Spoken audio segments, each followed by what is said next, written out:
Greetings, this is Joe Bavonese from Uncommon Practices.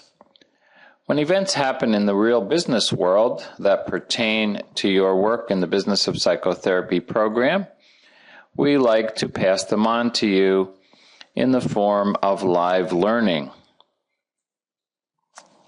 And this past weekend was just such an event when Apple Computer introduced the iPad.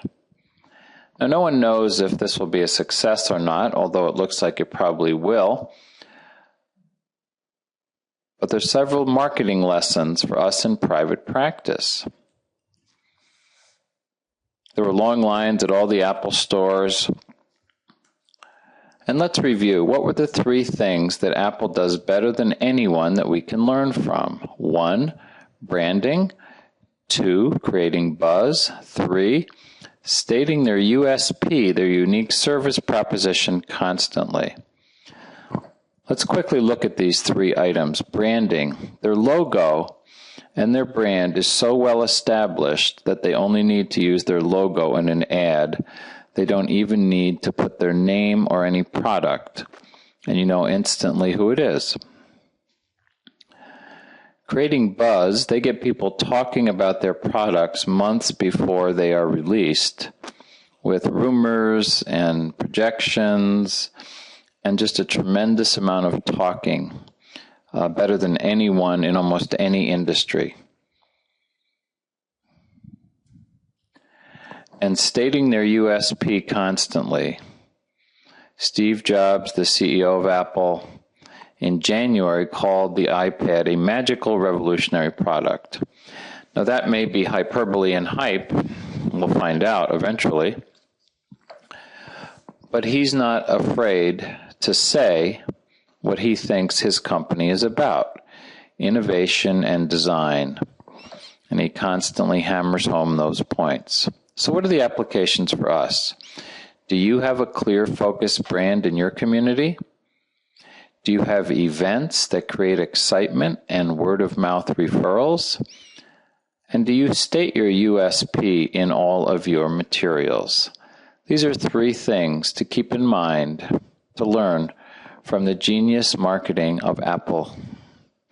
And beyond this, there's a secret lesson. In fact, what I believe is the most important marketing lesson from Apple, which is shown in these three archaic pictures from the past. And what are these three things? Well, preceding the Macintosh, the iPod, the iPhone, and the iPad were three of the most spectacular failures in business history. The Apple Newton, called a Personal Digital Assistant, or PDA, went nowhere before the Palm Pilot dominated the market.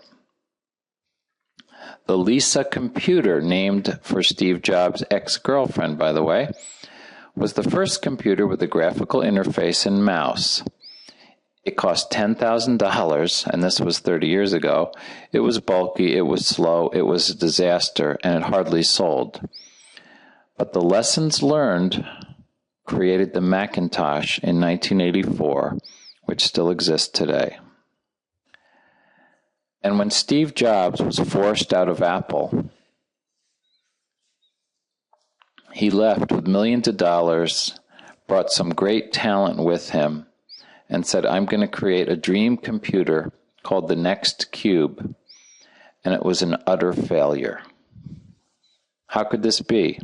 A talented guy with talented people around him and lots of money to burn.